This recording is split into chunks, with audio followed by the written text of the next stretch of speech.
Pemirsa, kali ini saya berada di markasnya SIS Semarang Indie Society.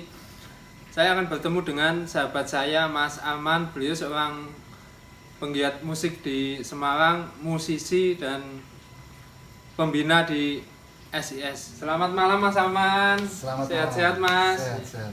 Ini kegiatannya apa Mas? Ramai banget habis latihan tadi. Ya tadi barusan teman-teman dari SIS bagian sih pada kumpul. Kita biasa kalau kumpul kita selalu jamming, kita sharing tentang musik, kita berbagi cerita ya, mungkin juga kalau kesah. Karena ya biasalah seputar apalagi pandemi ini ya Mas ya. Iya benar. Mas, SIS itu apa Mas? Terus programnya, terus arahnya itu kemana Mas kalau di sini Mas? Kalau SIS itu Semarang Indie Society. Itu jadi kita tempat berkumpulnya teman-teman semuanya, anak-anak indie semuanya yang pastinya punya karya. Itu Punya karya ya Mas ya? Itu sebenarnya syarat mutlak untuk bisa gabung di SIS. Karena kita di sini mengutamakan karya. Karya ya Mas ya. Terus ada berapa Mas yang sudah gabung di SIS? Wah, berapa ya? Banyak ya, sampai nggak kehitung. Terus kegiatan-kegiatan selain latihan ini apa Mas? Nah, kalau dulu sebelum pandemi ini kita rutin ya, setiap bulan ada acara namanya Sound of Soul. Itu kita menampung band-band yang punya karya, silakan masuk, kita senang-senang bareng istilahnya gitu lah. Kalau panjenengan sendiri Mas, saya lihat kan sering juga ngeband, sering juga tampil, tapi juga membina. Nah, itu kan paket komplit Mas. Awalnya terjun di dunia musik itu sejak kapan Mas? Sejak kapan ya? Kalau mulai serius mungkin SMA ya. Mungkin SMA maksudnya serius berlatih lah. Mungkin SMA mulai serius berlatih. Ya dari situ kita belajar dari senior, belajar dari teman-teman juga. Kita sering ikut event-event lah. Festival ya Mas ya? Kalau festival kita jarang. Ya pernah ikut festival. Cuman tujuan kita arahnya nggak ke situ. Terus tujuannya Mas di SIS ini apa Mas? Selain pembinaan teman-teman, terus mengumpulkan itu untuk festival atau untuk tampil reguleran atau untuk mungkin rekod atau apa Mas? Kalau di SIS sebenarnya saya pribadi kepinginnya memberi tempat ya. Memberi ruang ya Mas ya? Memberi ruang.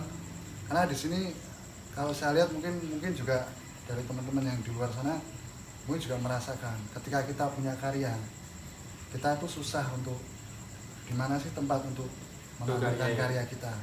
Dan makanya SIS ini berusaha untuk ya memberikan ruang. Memberi ruang.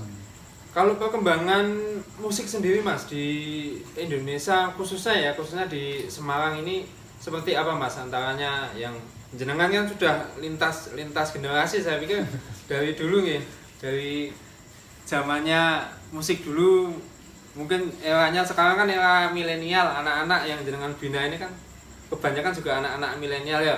Perbedaan antara yang dulu jenengan masih eksis di panggung sama sekarang sudah membina teman-teman yang muda-muda ini apa Mas? Ya perbedaannya apa ya? Mungkin kalau boleh jujur tuh lebih seru zaman dulu. Zaman dulu ya Mas. Walaupun sekarang kan teknologinya maju. Justru teknologi maju itu menurut saya malah melemahkan. Melemahkannya Mas? Banyak yang musisi sekarang itu malas lah. Males ya. Malas. Jadi dengan adanya kemudahan itu kemudian menjadi agak malas. Nyaman. Berada di zona nyaman. Betul. Kalau mungkin dari sisi regulasi sendiri Mas, antaranya yang dulu mungkin dari hak cipta terus masuk di dunia industri musik ya, kita bicara industri musik dulu sama sekarang itu lebih greget yang mana Mas? Kalau greget sih saya rasa sama, cuman adrenalinnya mungkin yang berbeda ya. Kalau dulu kita bisa record, kita bisa bikin demo, kita bisa misalnya tawarkan ke label-label. Dengan sekarang beda. Sekarang kita lebih dipermudah. Jadi mungkin adrenalinnya yang berbeda. berbeda ya Mas ya. Kalau kualitas mungkin sama ya, cuman Kualitas adonannya ya, adonalinnya ya yang berbeda ya.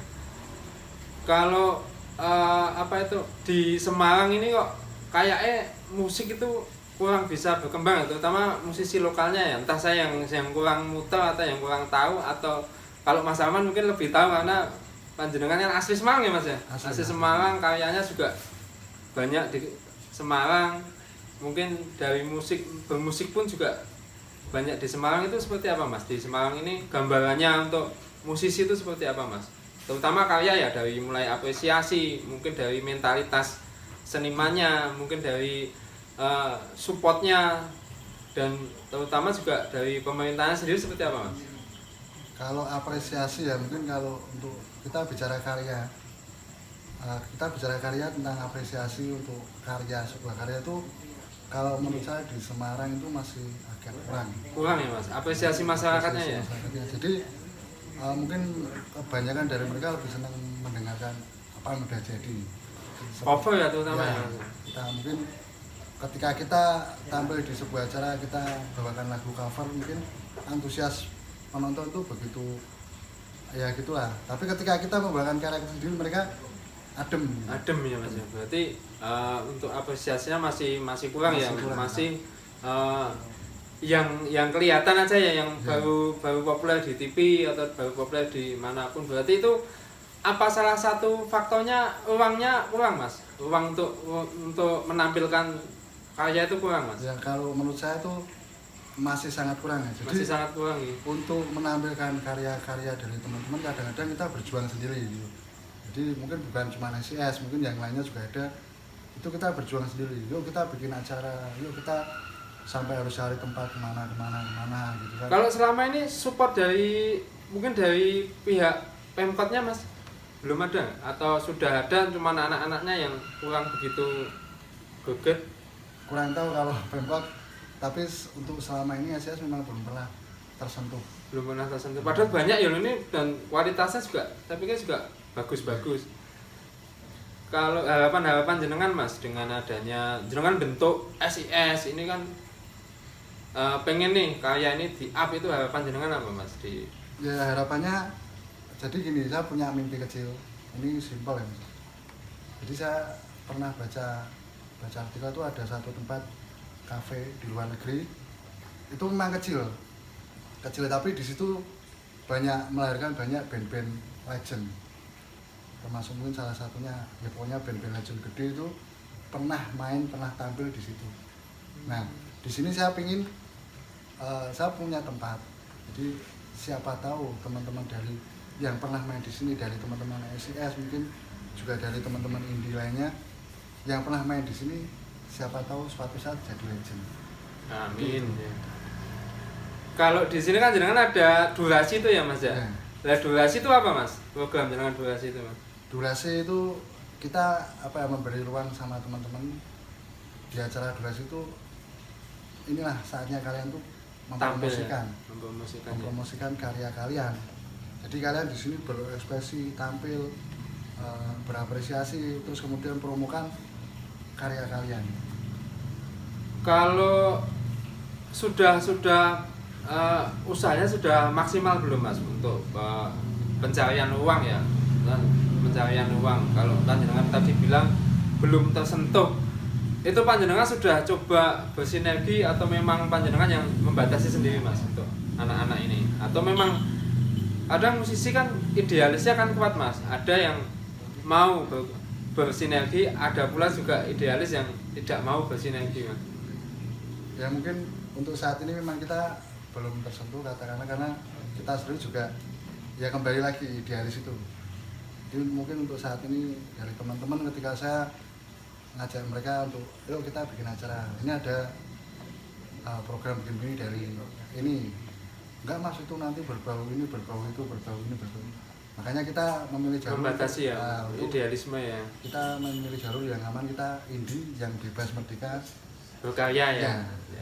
Memang seniman jiwanya juga harus seperti itu ya Mas ya. Percuma kita kalau main nggak nyaman kan juga percuma. Memang kita dibikin acara gede nih, tapi kita nggak nyaman kan percuma. Iya Mas, betul. Oke, terima kasih Mas Salman atas waktunya, atas sharingnya. Semoga nanti ke depan jenengan bisa bisa explore anak-anak indie binaan panjenengan juga bisa berkarya dengan merdeka dan dapat uang tentunya. Siap, Terima kasih sobat gayeng semua atas yang sudah menyimak video ini. Saksikan obrolan-obrolan gayeng kami yang lain dengan sosok-sosok inspiratif yang lain. Terima kasih.